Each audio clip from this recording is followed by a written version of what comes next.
महा cartoon TV.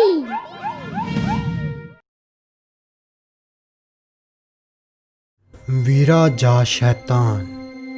Kamini ਹਰ ਰੋਜ਼ ਦੀ ਤਰ੍ਹਾਂ ਅੱਜ ਵੀ ਕਾਲਜ ਦੇ ਲਈ ਨਿਕਲ ਗਈ ਸੀ ਤੇ ਉਦੋਂ ਹੀ ਉਹਦੇ ਵੀਰ ਫਾਰੂਕ ਨੇ ਉਹਨੂੰ ਆਵਾਜ਼ ਦਿੱਤੀ, ਕਾਮਨੀ ਤੁਸੀਂ ਆਪਦਾ ਟਿਫਨ ਘਰੇ ਭੁੱਲ ਗਏ ਹੋ, ਰੁਕ ਜਾਓ। ਹੋ ਵੀਰ ਜੀ, ਤੁਹਾਨੂੰ ਇਹ ਸਭ ਕਰਨ ਦੀ ਕੋਈ ਲੋੜ ਨਹੀਂ ਹੈ। ਓਹ ਕੋਈ ਗੱਲ ਨਹੀਂ ਕਾਮਨੀ, ਮੈਂ ਤੁਹਾਡੇ ਲਈ ਇੰਨਾ ਤਾਂ ਕਰ ਹੀ ਸਕਦਾ ਹਾਂ ਨਾ। ਵੀਰ ਜੀ ਤੁਸੀਂ ਬਹੁਤ ਵਧੀਆ ਹੋ। ਹੁਣ ਤੁਸੀਂ ਘਰੇ ਜਾਓ, ਨਹੀਂ ਤਾਂ ਅੰਮੀ ਤੁਹਾਨੂੰ ਬਹੁਤ ਝਿੜਕੂਗੀ। ਹੁਣ ਮੈਂ ਚੱਲਦਾ ਹਾਂ, ਬਸ ਤੁਸੀਂ ਟਾਈਮ ਤੇ ਖਾਣਾ ਖਾ ਲਿਓ। ਹਾਂਜੀ ਵੀਰ ਜੀ। ਕਾਮਨੀ ਨੂੰ ਫਾਰੂਕ ਦੇ ਘਰ ਵਾਲਿਆਂ ਨੇ ਗੋਦ ਲਿਆ ਸੀ। ਕਾਮਨੀ ਜਦੋਂ ਸਾਲ ਭਰ ਦੀ ਵੀ ਨਹੀਂ ਸੀ, ਉਦੋਂ ਹੀ ਉਹਦੇ ਘਰ ਵਾਲਿਆਂ ਨੇ ਉਹਨੂੰ ਜੰਗਲ ਦੇ ਰਸਤੇ ਤੇ ਛੱਡ ਦਿੱਤਾ ਸੀ, ਜਿੱਥੇ ਫਾਰੂਕ ਦੇ ਅੱਬੂ ਉਸਮਾਨ ਦੀ ਨਜ਼ਰ ਉਹਦੇ ਤੇ ਗਈ ਅਤੇ ਉਹਨਾਂ ਨੇ ਕਾਮਨੀ ਨੂੰ ਆਪਦੇ ਨਾਲ ਹੀ ਰੱਖਣ ਦੇ ਬਾਰੇ ਸੋਚਿਆ। ਕਾਮਨੀ ਹਿੰਦੂ ਸੀ। ਇਹ ਗੱਲ ਉਸਮਾਨ ਦੀ ਬੀਬੀ ਰੂਬੀ ਨੂੰ ਬਿਲਕੁਲ ਵੀ ਪਸੰਦ ਨਹੀਂ ਸੀ ਅਤੇ ਉਹਨੇ ਕਾਮਨੀ ਨੂੰ ਅਪਣਾਉਣ ਤੋਂ ਮਨਾ ਕਰ ਦਿੱਤਾ, ਪਰ ਪਤੀ ਦੇ ਕਾਰਨ ਉਹਨੇ ਕਾਮਨੀ ਨੂੰ ਘਰੇ ਰੱਖਣ ਦੇ ਲਈ ਹਾਂ ਕਰ ਦਿੱਤੀ। ਫਾਰੂਕ ਅਤੇ ਕਾਮਨੀ ਨਾਲੋਂ ਨਾਲ ਹੀ ਵੱਡੇ ਹੋਏ ਸੀ, ਇਸ ਲਈ ਉਹਨਾਂ ਦਾ ਰਿਸ਼ਤਾ ਬਹੁਤ ਮਜ਼ਬੂਤ ਸੀ। ਇਸ ਗੱਲ ਕਰਕੇ ਰੂਬੀ ਫਾਰੂਕ ਨਾਲ ਬਹੁਤ ਨਾਰਾਜ਼ ਰਹਿੰਦੀ ਸੀ। ਜੇ ਕਾਮਨੀ ਰੋਟੀ ਨਾ ਖਾਂਦੀ ਤਾਂ ਮਰ ਥੋੜੀ ਜਾਂਦੀ। ਅੰਮੀ ਜਾਨ, ਉਹ ਕਾਲਜ ਜਾ ਰਹੀ ਸੀ। ਜੇ ਉਹਨਾਂ ਨੂੰ ਰਸਤੇ 'ਚ ਭੁੱਖ ਲੱਗਦੀ ਤਾਂ ਉਹਨਾਂ ਕੋਲ ਖਾਣ ਦੇ ਲਈ ਕੁਝ ਤਾਂ ਹੋਣਾ ਚਾਹੀਦਾ ਹੈ ਨਾ। ਵੱਡਾ ਹੋਇਆ ਕਾਮਨੀ ਦਾ ਗੁਲਾਮ। ਕੀ ਗੱਲ ਹੈ ਅੰਮੀ, ਤੁਸੀਂ ਹਮੇਸ਼ਾ ਕਾਮਨੀ ਦੇ ਪਿੱਛੇ ਹੀ ਕਿਉਂ ਪਏ ਰਹਿੰਦੇ ਹੋ? ਤੂੰ ਅਤੇ ਤੇਰੀ ਕਾਮਨੀ, ਮੈਂ ਤਾਂ ਪਰੇਸ਼ਾਨ ਹੋ ਗਈ ਆ ਦੋਵਾਂ ਤੋਂ। ਰੂਬੀ ਗੁੱਸੇ ਦੇ ਵਿੱਚ ਉੱਥੋਂ ਚਲੀ ਗਈ। ਉੱਥੇ ਹੀ ਫਾਰੂਕ ਨੂੰ ਸਮਝ ਨਹੀਂ ਆ ਰਿਹਾ ਸੀ ਕਿ ਉਹਦੀ ਅੰਮੀ ਇਸ ਤਰ੍ਹਾਂ ਦਾ ਵਿਵਹਾਰ ਕਿਉਂ ਕਰ ਰਹੀ ਸੀ। ਸ਼ਾਮ ਹੋ ਗਈ ਅਤੇ ਕਾਮਨੀ ਵੀ ਘਰ ਪਹੁੰਚ ਗਈ, ਜਿਸ ਤੋਂ ਬਾਅਦ ਸਾਰਿਆਂ ਨੇ ਮਿਲ ਕੇ ਰਾਤ ਦਾ ਖਾਣਾ ਖਾਇਆ ਅਤੇ ਸੌਣ ਦੇ ਲਈ ਚਲੇ ਗਏ। ਬਹੁਤ ਰਾਤ ਹੋ ਗਈ ਸੀ। ਕਾਮਨੀ ਵੀ ਆਪਣੇ ਕਮਰੇ ਦੇ ਵਿੱਚ ਸੋ ਰਹੀ ਸੀ ਅਤੇ ਅਚਾਨਕ ਉਹਨੂੰ ਇੱਕ ਆਵਾਜ਼ ਸੁਣਾਈ ਦਿੱਤੀ, ਕਾਮਨੀ। ਆਵਾਜ਼ ਸੁਣ ਕੇ ਕਾਮਨੀ ਦੀ ਅੱਖ ਖੁੱਲ ਗਈ।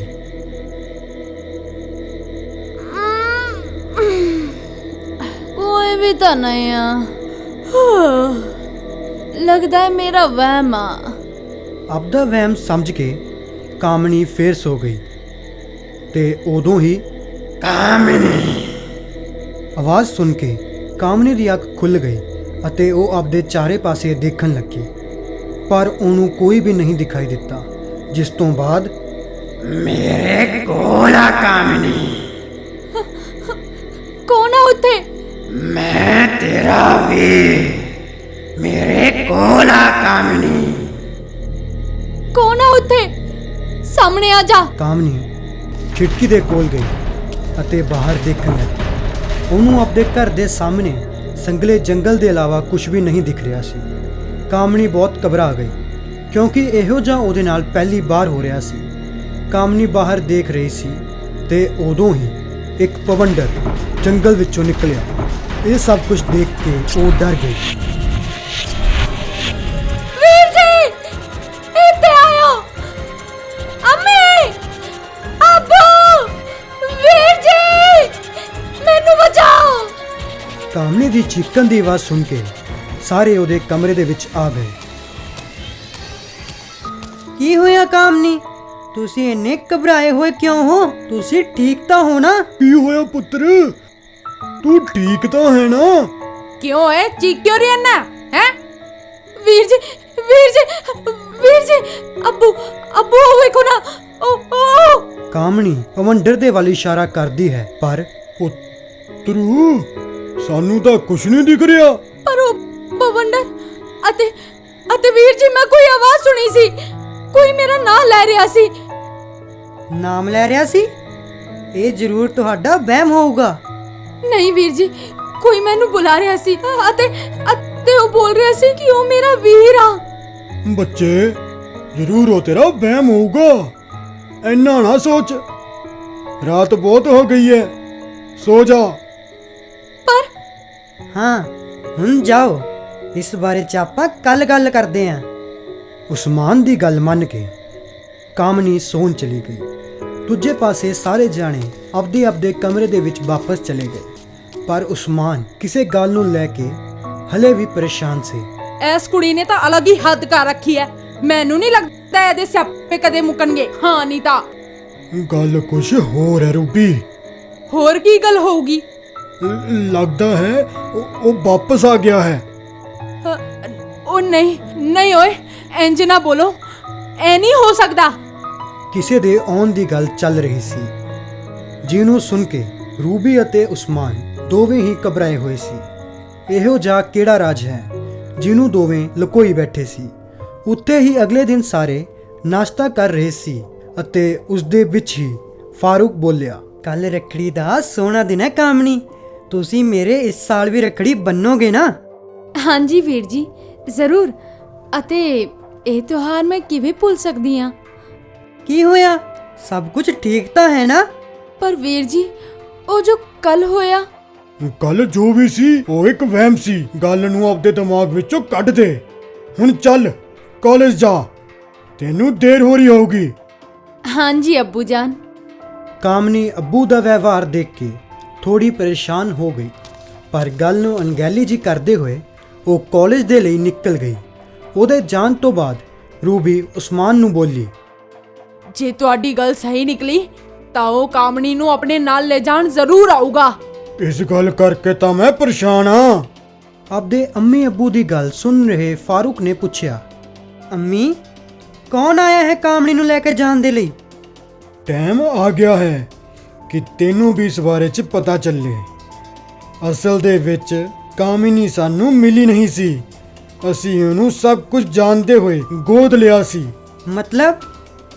ਗੱਲ ਉਦੋਂ ਦੀ ਹੈ ਜਦ ਕਾਮਨੀ ਪੈਦਾ ਹੋਈ ਸੀ। ਕਾਮਨੀ ਦੇ ਅੱਬੂ ਮੇਰੇ ਬਹੁਤ ਪੱਕੇ ਦੋਸਤ ਸੀ। ਕਾਮਨੀ ਦਾ ਵੀਰ ਸਮੀਰ ਸੀ, ਜੋ ਉਸ ਤੋਂ 15 ਸਾਲ ਵੱਡਾ ਸੀ, ਪਰ ਉਹਦੀਆਂ ਹਰਕਤਾਂ ਬਹੁਤ ਡਰਾਵਨੀਆਂ ਸੀ। ਸਾਰੇ ਕਹਿੰਦੇ ਸੀ ਕਿ ਉਹਦੇ ਉੱਤੇ ਕਿਸੇ ਭੂਤ ਪ੍ਰੇਤ ਦਾ ਸਾਇਆ ਹੈ, ਜੋ ਉਸ ਤੋਂ ਇਹੋ ਜਿਹੀਆਂ ਹੈਵਾਨਤ ਨਾਲ ਭਰੀਆਂ ਹਰਕਤਾਂ ਕਰਵਾਉਂਦਾ ਹੈ। ਪਰ ਅੰਮੀ ਦਾ ਪਿਆਰ ਹੀ ਸੀ ਜਿਹੜਾ ਉਹਨੂੰ ਹਮੇਸ਼ਾ ਬਚਾ ਲੈਂਦਾ ਸੀ। ਜਦੋਂ ਕਾਮਨੀ ਪੈਦਾ ਹੋਈ ਤਾਂ ਪਤਾ ਨਹੀਂ ਸਮੀਰ ਨੂੰ ਕੀ ਹੋ ਗਿਆ ਸੀ। ਉਹ ਰੋਜ਼ ਘਰ ਵਿੱਚ ਤੋੜ-ਫੋੜ, ਆਪਦੇ ਅੱਬੂ ਤੇ ਜਾਨਲੇਵਾ ਵਾਰ ਜਾਂ ਫਿਰ ਪੜੋਸੀਆਂ ਦੀ ਬੇਇੱਜ਼ਤੀ ਕਰਦਾ ਸੀ। ਇੰਜ ਹੀ ਇੱਕ ਦਿਨ ਅਚਾਨਕ, ਮੈਂ ਅੱਜ ਕਾਮਨੀ ਨੂੰ ਖਤਮ ਕਰ ਹੀ ਦੂੰਗਾ। ਉਹਦੀ ਜਾਨ ਲੈਣ ਤੋਂ ਬਾਅਦ ਮੈਨੂੰ ਮੁਕਤੀ ਮਿਲ ਜਾਊਗੀ। ਸਨੀ ਨੂੰ ਰੋਕਣ ਦੀ ਬਹੁਤ ਕੋਸ਼ਿਸ਼ ਕੀਤੀ, ਪਰ ਜਿਹਨੇ ਵੀ ਉਹਨੂੰ ਰੋਕਿਆ ਉਹਨੇ ਸਾਰਿਆਂ ਦੀ ਜਾਨ ਲੈ ਲਈ। ਜਦੋਂ ਮੈਂ ਉੱਥੇ ਪਹੁੰਚਿਆ ਤਾਂ ਸਮੀਰ ਕਾਮਨੀ ਦੀ ਅੰਮੀ ਅਤੇ ਉਸਦੇ ਅੱਬੂ ਨੂੰ ਮਾਰ ਚੁੱਕਿਆ ਸੀ। ਮੈਂ ਜਿਵੇਂ ਹੀ ਇਹ ਸਭ ਕੁਝ ਦੇਖਿਆ, ਮੈਂ ਤੁਰੰਤ ਕਾਮਨੀ ਨੂੰ ਆਪਣੇ ਨਾਲ ਲੈ ਆਇਆ। ਪਰ ਸਮੀਰ ਨੂੰ ਸਾਡੇ ਘਰ ਦਾ ਪਤਾ ਚੱਲ ਗਿਆ ਸੀ ਅਤੇ ਉਹ ਸਾਡਾ ਪਿੱਛਾ ਕਰਦੇ ਕਰਦੇ ਇੱਥੇ ਤੱਕ ਪਹੁੰਚ ਗਿਆ। ਕਾਮਨੀ ਦੀ ਜਾਨ ਬਚ ਜਾਏ ਇਸ ਲਈ ਤੇਰੀ ਅੰਮੀ ਫਿਰ ਇੱਕ ਪੀਰ ਬਾਬਾ ਨੂੰ ਲੈ ਕੇ ਆਈ। ਉਹਨਾਂ ਨੇ ਆਪਣੀਆਂ ਰੂਹਾਨੀ ਤਾਕਤਾਂ ਦੇ ਨਾਲ ਉਹਦੇ ਤੇ ਕਾਬੂ ਕਰ ਲਿਆ। ਰੂਹ ਸਮੀਰ ਦੇ ਜਿਸਮ ਨੂੰ ਛੱਡ ਕੇ ਤਾਂ ਚਲੀ ਗਈ, ਪਰ ਨਾਲ ਹੀ ਸਮੀਰ ਦੀ ਜਾਨ ਵੀ ਲੈ ਗਈ। ਤਾਂ ਹੁਣ ਕੀ ਦਿੱਕਤ ਹੈ? ਇਸ ਦੇ ਬਾਰੇ 'ਚ ਸਾਨੂੰ ਕੁਝ ਵੀ ਨਹੀਂ ਪਤਾ, ਪਰ ਪੀਰ ਬਾਬੇ ਨੇ ਕਿਹਾ ਸੀ ਕਿ ਜੇ ਉਹ ਰੂਹ ਦੁਬਾਰਾ ਆਏ ਤਾਂ ਉਹਨੂੰ ਭੇਜਣਾ ਨਾਮੁਮਕਿਨ ਹੋ ਜਾਊਗਾ। ਅੱਬੂ, ਤਾਂ ਹੁਣ ਕੀ ਕੀਤਾ ਜਾਵੇ? ਇਹੀ ਮੈਨੂੰ ਸਮਝ ਨਹੀਂ ਆ ਰਿਹਾ। ਫੇਰ ਆਪਾਂ ਉਹੀ ਪੀਰ ਬਾਬੇ ਦੇ ਕੋਲ ਚੱਲਦੇ ਆਂ। ਗੱਲ ਕਰਨ ਤੋਂ ਬਾਅਦ ਸਾਰੇ ਪੀਰ ਬਾਬਾ ਦੇ ਕੋਲ ਚਲੇ ਗਏ। ਉੱਥੇ ਜਾ ਕੇ ਪੀਰ ਬਾਬਾ ਨੇ ਉਹਨਾਂ ਨੂੰ ਦੱਸਿਆ, ਜੋ ਕਾਮਨੀ ਦੇ ਨਾਲ ਹੋ ਰਿਹਾ ਏ ਉਹ ਸਭ ਸਮੀਰ ਨੇ ਕੀਤਾ ਏ। ਪਰ ਸਮੀਰ ਇਹ ਕਿਉਂ ਕਰੂਗਾ? ਉਸ ਤੇ ਤਾਂ ਸ਼ੈਤਾਨੀ ਸਾਇਆ ਸੀ ਨਾ, ਜਿਹੜਾ ਉਸ ਤੋਂ ਇਹ ਸਭ ਕੁਝ ਕਰਵਾ ਰਿਹਾ ਸੀ। ਸ਼ੈਤਾਨੀ ਸਾਇਆ ਹੁਣ ਨਹੀਂ ਰਿਹਾ, ਉਹਨੂੰ ਮੈਂ ਆਪ ਹਲੇ ਤੱਕ ਫੜਿਆ ਹੋਇਆ ਹੈ। ਇਹ ਸਾਰਾ ਕੁਝ ਸਮੀਰ ਦੀ ਰੂਹ ਕਰ ਰਹੀ ਹੈ। ਜਾਂਦੇ ਜਾਂਦੇ ਸ਼ੈਤਾਨੀ ਸਾਇਆ ਸਮੀਰ ਤੇ ਕਬਜ਼ਾ ਕਰ ਚੁੱਕਿਆ ਸੀ। ਇਸ ਲਈ ਉਹ ਬੋਤਲ ਦੇ ਵਿੱਚ ਰਹਿ ਕੇ ਵੀ ਉਹਦੇ ਨਾਲ ਗੱਲ ਕਰ ਸਕਦਾ ਹੈ। ਇਸੇ ਲਈ ਸਮੀਰ ਨੂੰ ਉਹ ਜੋ ਵੀ ਕਹਿ ਰਿਹਾ ਹੈ ਉਹੀ ਕੰਮ ਸਮੀਰ ਦੀ ਰੂਹ ਕਰ ਰਹੀ ਹੈ। ਸ਼ੈਤਾਨੀ ਸਾਇਆ ਉਦੋਂ ਤੱਕ ਨਹੀਂ ਜਾਏਗਾ ਜਦੋਂ ਤੱਕ ਉਹ ਸਾਰੇ ਪਰਿਵਾਰ ਨੂੰ ਖਤਮ ਨਹੀਂ ਕਰ ਦਿੰਦਾ। ਤੁਸੀਂ ਫਿਕਰ ਨਾ ਕਰੋ, ਸਭ ਕੁਝ ਠੀਕ ਹੋ ਜਾਏਗਾ। ਜੈ ਬਾਬੇ ਦੀ। ਇਹ ਗੱਲ ਸੁਣ ਕੇ ਸਾਰੇ ਡਰ ਗਏ। ਮੈਂ ਆਪਦੀ ਭੈਣ ਨੂੰ ਕੁਝ ਨਹੀਂ ਹੋਣ ਦਊਂਗਾ। ਕਾਮਨੀ ਮੇਰੀ ਜ਼ਿੰਮੇਵਾਰੀ ਹੈ ਅਤੇ ਕੱਲ ਰੱਖੜੀ ਵੀ ਹੈ। ਮੈਂ ਇਹ ਵਾਅਦਾ ਕਰਦਾ ਹਾਂ ਕਿ ਮੈਂ ਕੱਲ ਆਪਦੀ ਭੈਣ ਤੋਂ ਰੱਖੜੀ ਬਣਾ ਕੇ ਹੀ ਰਹੂੰਗਾ। ਸਾਰੇ ਜਾਣੇ ਘਰ ਵਾਪਸ ਆ ਗਏ। ਰਾਤ ਵੀ ਹੋ ਗਈ ਸੀ ਅਤੇ ਸਾਰੇ ਰੋਟੀ ਖਾ ਕੇ ਸੌਣ ਚਲੇ ਗਏ। ਅਤੇ ਫਿਰ ਇੱਕ ਵਾਰ ਕਾਮਨੀ ਦੇ ਕਮਰੇ ਚੋਂ ਆਵਾਜ਼ਾਂ ਆਉਣ ਲੱਗੀਆਂ।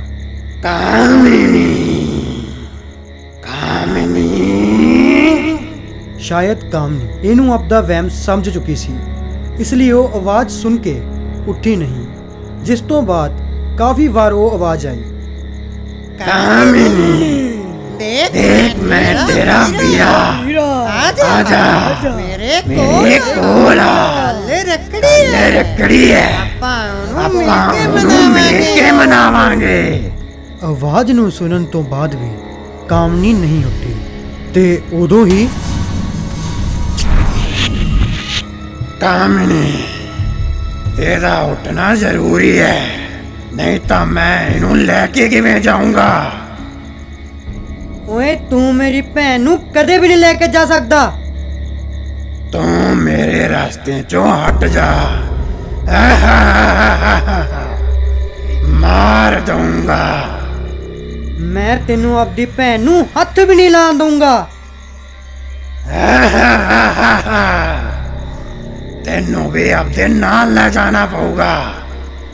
ਉੱਠ ਜਾ ਮੇਰੀ ਪਿਆਰੀ ਭੈਣ, ਕੱਲ ਤੋਂ ਤੂੰ ਆਪਦੇ ਵੀਰ ਦੇ ਕੋਲ ਰਹੇਂਗੀ। ਮੇਰੀ ਭੈਣ ਨੂੰ ਹੱਥ ਵੀ ਨਾ ਲਾਈ। ਰੁਕ, ਓਏ ਰੁਕ ਜਾ, ਪਹਿਲਾਂ ਤਾਂ ਮੈਂ ਤੈਨੂੰ ਹੀ ਮਾਰਦਾ। ਇਹ ਬੋਲ ਕੇ ਸਮੀਰ ਦੀ ਆਤਮਾ ਫਾਰੂਕ ਦੇ ਕੋਲ ਗਈ ਅਤੇ ਉਹਨੇ ਫਾਰੂਕ ਨੂੰ ਆਪਦੀ ਤਾਕਤ ਨਾਲ ਚੱਕ ਲਿਆ।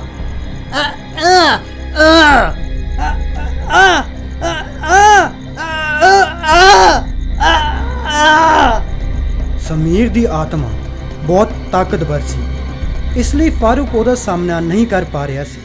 ਤੇ ਉਦੋਂ ਹੀ ਉੱਥੇ ਪਿੱਛੋਂ ਪੀਰ ਬਾਬਾ ਉਸਮਾਨ ਅਤੇ ਰੂਬੀ ਆ ਗਏ। ਪੀਰ ਬਾਬਾ ਨੂੰ ਦੇਖ ਕੇ ਸਮੀਰ ਦੀ ਆਤਮਾ ਬਹੁਤ ਡਰ ਗਈ। ਮੈਨੂੰ ਤਾਂ ਉਹਨੇ ਦੱਸਿਆ ਸੀ ਕਿ ਤੂੰ ਮਰ ਗਿਆ ਏ। ਉਸ ਸ਼ੈਤਾਨੀ ਸਾਏ ਨੇ ਹਲੇ ਤੱਕ ਤੈਨੂੰ ਧੋਖੇ ਵਿੱਚ ਰੱਖਿਆ ਹੋਇਆ ਸੀ। ਉਸ ਨੂੰ ਪਤਾ ਸੀ ਕਿ ਇਹ ਕੰਮ ਤੂੰ ਹੀ ਕਰ ਸਕਦਾ ਹੈ ਅਤੇ ਜੇ ਨਾ ਕਰ ਸਕਿਆ ਤੇ ਉਹ ਕੋਈ ਹੋਰ ਢੰਗ ਲੱਭ ਲੂਗਾ। ਉਹਨੂੰ ਤੇਰੇ ਤੋਂ ਕੁਝ ਲੈਣਾ ਦੇਣਾ ਨਹੀਂ। ਜੇ ਮੈਂ ਤੈਨੂੰ ਕੈਦ ਵੀ ਕਰ ਲਵਾਂਗਾ ਤਾਂ ਉਹਨੂੰ ਕੋਈ ਫਰਕ ਨਹੀਂ ਪੈਣਾ। ਨਹੀਂ, ਮੈਂ ਕੈਦ ਦੇ ਵਿੱਚ ਨਹੀਂ ਰਹਿਣਾ ਚਾਹੁੰਦਾ। ਇਸ ਤੋਂ ਇਲਾਵਾ ਮੇਰੇ ਕੋਲ ਹੋਰ ਕੋਈ ਹੱਲ ਹੈ ਨਹੀਂ। ਕਾਮਨੀ ਦੀ ਸੁਰੱਖਿਆ ਮੇਰੀ ਜ਼ਿੰਮੇਵਾਰੀ ਹੈ। ਇਸ ਤਰ੍ਹਾਂ ਪੀਰ ਬਾਬੇ ਨੇ ਸਮੀਰ ਦੀ ਆਤਮਾ ਨੂੰ ਫੜ ਲਿਆ। ਉਸ ਸ਼ੈਤਾਨੀ ਸਾਏ ਨੂੰ ਸਿਰਫ ਆਪਦੇ ਕੰਮ ਤੋਂ ਮਤਲਬ ਸੀ। ਉਸ ਨੂੰ ਸਮੀਰ ਦੀ ਆਤਮਾ ਤੋਂ ਕੁਝ ਲੈਣਾ ਦੇਣਾ ਨਹੀਂ ਸੀ। ਹੁਣ ਕਾਮਨੀ ਅਤੇ ਉਸ ਦੇ ਪਰਿਵਾਰ ਨੂੰ ਉਸ ਸ਼ੈਤਾਨੀ ਸਾਏ ਅਤੇ ਸਮੀਰ ਦੀ ਆਤਮਾ ਤੋਂ ਰਾਹਤ ਮਿਲ ਗਈ ਸੀ। ਉੱਥੇ ਹੀ ਸਾਰੇ ਰਾਤ ਨੂੰ ਸੌਣ ਚਲੇ ਗਏ। ਕਾਮਨੀ ਦੇ ਨਾ ਜਾਗਣ ਦਾ ਰਾਜ ਇਹ ਸੀ ਕਿ ਉਸ ਦੇ ਖਾਣੇ ਦੇ ਵਿੱਚ ਉਸਮਾਨ ਨੇ ਰਾਤ ਨੂੰ ਹੀ ਬੇਹੋਸ਼ੀ ਦੀ ਦਵਾਈ ਮਿਲਾ ਦਿੱਤੀ ਸੀ, ਜਿਸ ਦੇ ਨਾਲ ਉਹਨੂੰ ਇਸ ਸਭ ਦੇ ਬਾਰੇ 'ਚ ਪਤਾ ਨਹੀਂ ਚੱਲਿਆ। ਅਤੇ ਫਿਰ ਅਗਲੀ ਸਵੇਰ ਰੱਖੜੀ ਦਾ ਤਿਉਹਾਰ ਸੀ। ਸਾਰਿਆਂ ਨੇ ਧੂਮਧਾਮ ਨਾਲ ਇਹ ਤਿਉਹਾਰ ਮਨਾਇਆ। ਪਤਾ ਨਹੀਂ ਸਰ ਬਾਰੀ ਜਾ ਕਿਉਂ ਹੋ ਰਿਹਾ ਹੈ। ਕਾਮਨੀ, ਲੱਗਦਾ ਹੈ ਤੁਸੀਂ ਚੰਗੀ ਤਰ੍ਹਾਂ ਸੋਏ ਨਹੀਂ ਹੋ। ਹਾਂ, ਮੈਨੂੰ ਵੀ ਇਹੀ ਲੱਗ ਰਿਹਾ ਹੈ। ਇੰਜ ਕਰਦੀ ਹਾਂ, ਥੋੜਾ ਹੋਰ ਸੋ ਲੈਂਦੀ ਹਾਂ। ਕਾਮਨੀ ਆਪਣੀ ਜ਼ਿੰਦਗੀ ਦੇ ਵਿੱਚ ਖੁਸ਼ ਸੀ, ਇਸ ਲਈ ਉਸਮਾਨ ਅਤੇ ਉਹਦੇ ਸਾਰੇ ਪਰਿਵਾਰ ਨੇ ਉਹਦੀ ਖੁਸ਼ੀ ਨੂੰ ਉਵੇਂ ਹੀ ਰੱਖਣ ਦੇ ਲਈ ਉਹਨੂੰ ਉਹਦੇ ਅਤੀਤ ਤੋਂ ਅਣਜਾਣ ਰੱਖਣਾ ਹੀ ਸਹੀ ਸਮਝਿਆ।